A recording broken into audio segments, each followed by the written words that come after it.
Friends, welcome to Bhumika's kitchen. ನಾನು ನಿಮ್ಮ ಭೂಮಿಕಾ ಸುದರ್ಶನ್.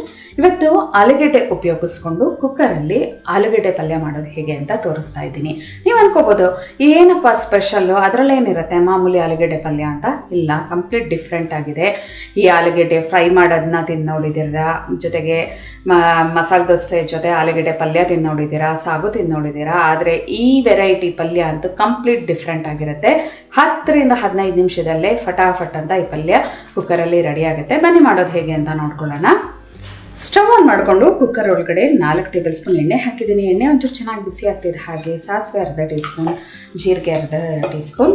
ಸಾಸಿವೆ ಜೀರಿಗೆ 2 ಸಿಡಿಯೋದಕ್ಕೆ ಶುರು ಆಗ್ತಿದೆ. ಹಾಗೆ 1 ಚಿಟಕಿ ಇಂಗು, ಹಸಿಮೆಣಸಿನಕಾಯಿ 5 ರಿಂದ 6 ಅಥವಾ ನಿಮ್ಮ ಖಾರಕ್ಕೆ ತಕ್ಕಷ್ಟು. ಒಂದ್ಸಲ ಎಲ್ಲ ಚೆನ್ನಾಗಿ ಮಿಕ್ಸ್ ಮಾಡ್ಕೊಳ್ತೀನಿ. 4 ಈರುಳ್ಳಿ ಉದ್ದುದ್ದ ಸ್ಲೈಸಸ್ಗಳ ಥರ ಕಟ್ ಮಾಡ್ಕೊಂಡಿದ್ದೀನಿ.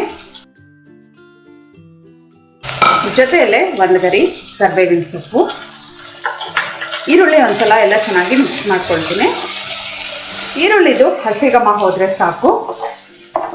4 ಮೀಡಿಯಂ ಸೈಜ್ ಆಲೂಗೆಡ್ಡೆನ ಸಿಪ್ಪೆ ಎಲ್ಲ ತೆಗೆದು 1 ಆಲೂಗೆಡ್ಡೆ ಅರ್ಧ ಭಾಗ ಮಾಡಿಕೊಂಡು ಸ್ಲೈಸಸ್ಗಳ ಥರ ಮಾಡ್ಕೊಂಡಿದ್ದೀನಿ. ಹೇಳಬೇಕು ಅಂದರೆ ಚಂದ್ರಾಕಾರ.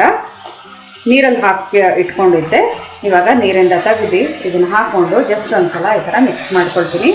ಫಟಾಫಟ್ ಅಂತ ಒಂದು 10 ರಿಂದ 15 ನಿಮಿಷದೊಳಗಡೆ ಈ ಪಲ್ಯ ಆಗೋಗ್ಬಿಡುತ್ತೆ ನಿಮಗೆ.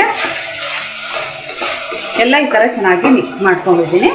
ಇವಾಗ ಇದಕ್ಕೆ 1/4 ಟೀ ಸ್ಪೂನ್ ಮೆಣಸಿನ ಪುಡಿ, ರುಚಿಗೆ ತಕ್ಕಷ್ಟು ಉಪ್ಪು, ಈ ಥರ ಎಲ್ಲ ಚೆನ್ನಾಗಿ ಮಿಕ್ಸ್ ಮಾಡ್ಕೊಳ್ತೀನಿ. ಈರುಳ್ಳಿಯಲ್ಲಿರೋವಂಥ ನೀರಂಶನೇ ಸಾಕು, ಇನ್ನೇನು ಎಕ್ಸ್ಟ್ರಾ ನೀರು ಹಾಕೋದು ಬೇಕಿಲ್ಲ. ಇವಾಗ ಲಿಡ್ ಕ್ಲೋಸ್ ಮಾಡಿಕೊಂಡು ಮೀಡಿಯಮ್ ಟು ಹೈ ಫ್ಲೇಮಲ್ಲಿ 2 ವಿಷಲ್ ಕುದಿಸ್ಕೊಳ್ತೀನಿ. ಮೀಡಿಯಂ ಫ್ಲೇಮ್ ಮಾಡಿದ್ದೀನಿ. Medium to high flame, pressure ಬಿಟ್ಟಿದೆ. ಸ್ಟವ್ ಆನ್ ಮಾಡಿಕೊಂಡು ಇವಾಗ ಸಣ್ಣ ಕಟ್ ಮಾಡ್ಕೊಂಡಿರೋ ಅಂಥ ಕೊತ್ತಂಬರಿ ಸೊಪ್ಪು 1 ಟೇಬಲ್ ಸ್ಪೂನ್ ಅಷ್ಟು ಹಾಕೊಳ್ತಿದ್ದೀನಿ.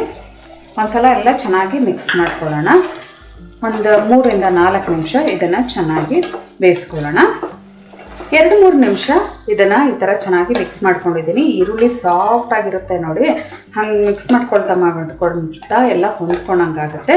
ಸ್ಟವ್ ಆಫ್ ಮಾಡ್ತಾ ಇದ್ದೀನಿ. ಸರ್ವ್ ಮಾಡ್ಕೊಳ್ಳೋಣ. ಸರ್ವ್ ಮಾಡೋದಕ್ಕೆ ಬಿಸಿ ಬಿಸಿ ಆಲೂಗೆಡ್ಡೆ ಪಲ್ಯ ರೆಡಿ ಇದೆ ನೋಡಿ. ಕುಕ್ಕರಲ್ಲಿ ಮಾಡೋ ಅಂಥ ಈ ಒಂದು ಹೊಸ ವಿಧಾನದ ಪಲ್ಯನ ನೀವು ಒಂದ್ಸಲ ಟ್ರೈ ಮಾಡಿ. ಇದಂತೂ ಚಪಾತಿ, ಪೂರಿ, ದೋಸೆ ಎಲ್ಲದ್ರ ಜೊತೆನೂ ತುಂಬಾ ಚೆನ್ನಾಗಿರುತ್ತೆ. ಸ್ಪೈಸಿಯಾಗಿ ಕೂಡ ಇರುತ್ತೆ. ಆಹಾ ಅನ್ನಂಗಿರುತ್ತೆ. ಮತ್ತೆ ತಡ ನಿಮ್ಮ ಮನೆಯಲ್ಲ ಒಂದ್ಸಲ ಟ್ರೈ ಮಾಡಿ. ಹೇಗಿದೆ ಅಂತ ನನಗೆ ಕಮೆಂಟ್ ಬಾಕ್ಸಲ್ಲಿ ತಿಳಿಸಿ. ಇವತ್ತಿನ ಈ ಸಿಂಪಲ್ ರೆಸಿಪಿ ನಿಮ್ಗೆ ಇಷ್ಟ ಆದರೆ ಲೈಕ್ ಮಾಡಿ, ಶೇರ್ ಮಾಡಿ. ಯಾರೆಲ್ಲ ಇನ್ನೂ ಭೂಮಿಕಾಸ್ ಕಿಚನ್ಗೆ ಸಬ್ಸ್ಕ್ರೈಬ್ ಆಗಿಲ್ಲ, ದಯವಿಟ್ಟು ಸಬ್ಸ್ಕ್ರೈಬ್ ಆಗಿ. Thanks for watching.